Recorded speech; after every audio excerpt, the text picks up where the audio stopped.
E não poderia ter acontecido coisa pior para Nicolás Maduro que a agressão sofrida pelo oposicionista Juan Guaidó quando voltou à Venezuela ontem, desembarcando em Caracas e sendo agredido por militantes fiéis ao presidente Maduro. Uma coisa lamentável, hein?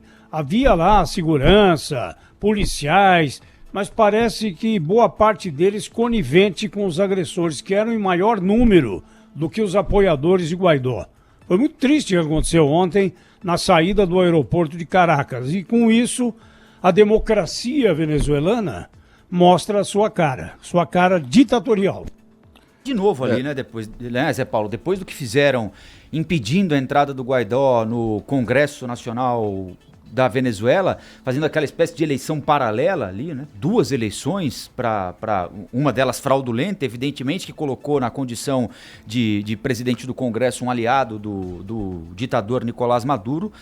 Nada surpreendente, né? Agora, a situação na Venezuela está estacionada, né? Num ponto horroroso em que o Nicolás Maduro parece continuar com um apoio financeiro e militar, se necessário, especialmente da Rússia, e na região ele evidentemente perdeu apoio que tinha de alguns partidos de esquerda. Aliás, aqui no Brasil, surpreendentemente, o PT continua se recusando a fazer uma revisão mínima do seu comportamento em relação ao país. Na semana passada, eu estava de férias ainda, teve uma entrevista na Folha de São Paulo com o Aloysio Mercadante, ex-ministro, em que ele mais uma vez tem dificuldades em chamar a Venezuela daquilo que ela efetivamente é, ditadura, né?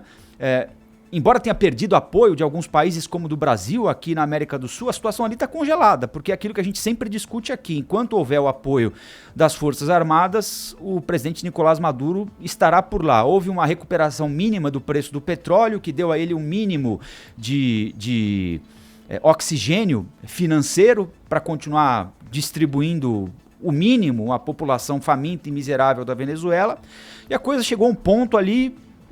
Ninguém sabe que solução haverá e quando haverá, se é que haverá uma solução no médio prazo para a Venezuela. Enquanto isso, esse tipo de coisa muito comum em ditaduras, como a da Venezuela, de agressão a oponentes, sejam elas agressões físicas, como acontece na Venezuela, ou agressões psicológicas, verbais, como acontece em outros países, isso é rotina, né?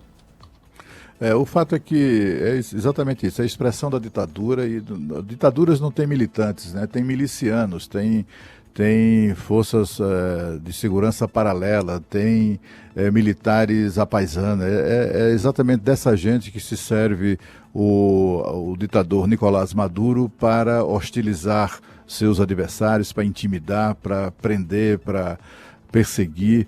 A gente sabe como são os métodos da ditadura na Venezuela desde o tempo do coronel golpista Hugo Chávez, né? E portanto, não surpreende. O que surpreende é que o Juan Guaidó, que é o presidente reconhecido por dezenas de países no mundo inteiro, né? Ele é quem, de fato, tem o direito de exercer a presidência venezuelana e não o ditador.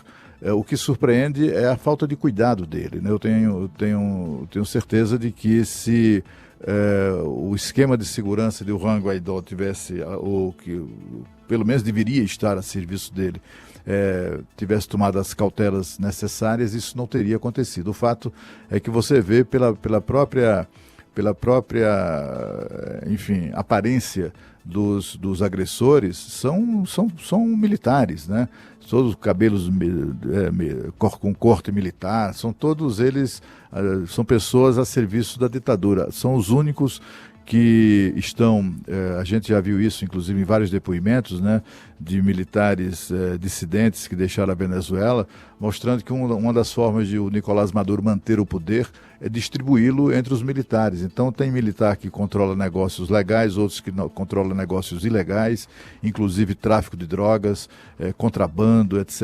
Ele saiu distribuindo isso. Então, assim, é raro o oficial do exército bolivariano da Venezuela que não tem ali alguma conchambrança, né, alguma safadeza na qual ele ganha dinheiro, enquanto a imensa maioria do povo venezuelano passa por dificuldades incríveis, não só de emprego, de sobrevivência, de desabastecimento. O país virou um caos completo, né? E como a gente tem acompanhado aí, é a expressão mesmo de uma ditadura que está nos seus estertores. Agora, é uma ficção, né? Os países reconhecerem Guaidó como o presidente legítimo da Venezuela. Um homem que não pode nem pisar no seu próprio país. Também gostam de fortes emoções, viu? Mas também pior seria se não o fizesse, né? Porque, afinal de contas, o Nicolás Maduro deu um golpe de mão, aplicou um golpe dentro do golpe e foi se mantendo no poder. A solidariedade internacional ao povo da Venezuela, ao parlamento venezuelano que foi legitimamente eleito e também ao presidente que era constitucional, que deveria ser Juan Guaidó, a solidariedade era uma exigência mesmo da consciência de todo o mundo democrático. Mas na prática não vale nada.